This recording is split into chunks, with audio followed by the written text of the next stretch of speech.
You first got to identify yourself, like what do you want to do? Like where do you see yourself? Like what's your goals? Like that's start there.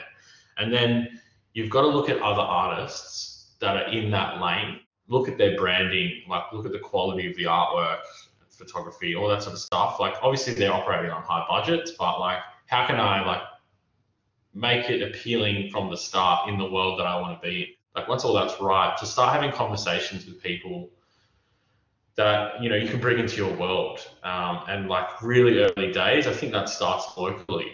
Are there other artists in Australia in your city that are doing something that you are into, and you can maybe connect with them? It might be a feature, it might be collaborate, it might be someone to do a remix.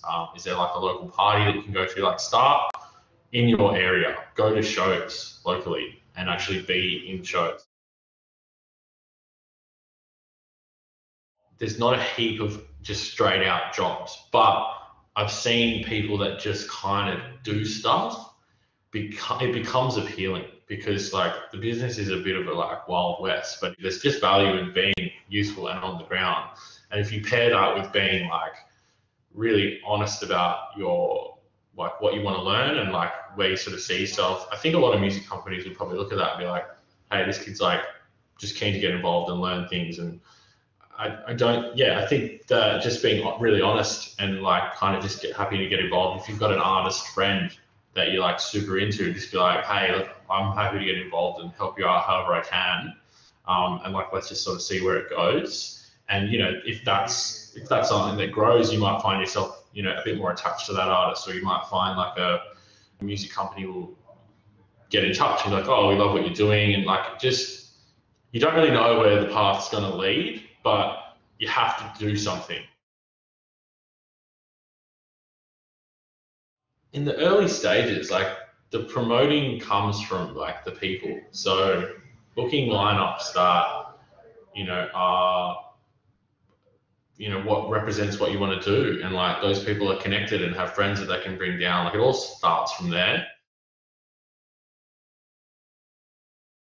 Seeing a sponsored post, if I've never interacted with you before, doesn't really appeal to me because there's so much digital marketing and anyone can do it. You're competing in the space for everything. So unless there's something familiar there, it's an essential box to tick, but I don't think it really drives sales.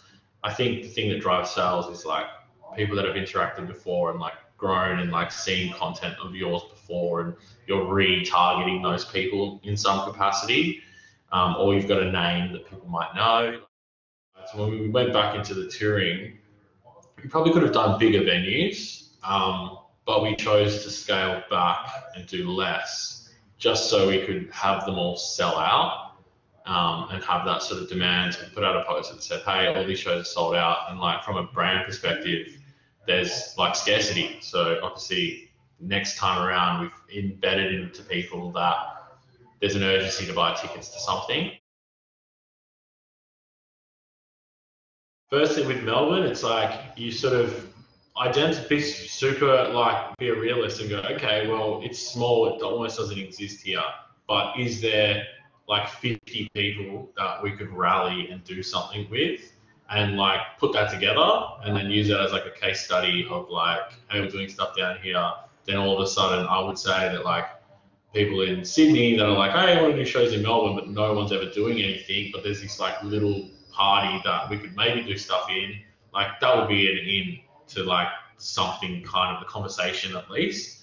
But everything happens with like some level of risk. I think partnerships are amazing with artist management. Is what the stuff that we've done recently, like what level are we at, and then looking outward going, okay, well, say like Chunga, for example, hey, we've got onto Triple J at this point, like we've had the most played track on Triple J, doing really great in Australia at this point. Who can we work with that is maybe a big artist overseas, which is the next stage for us, that might want to grow their audience in Australia?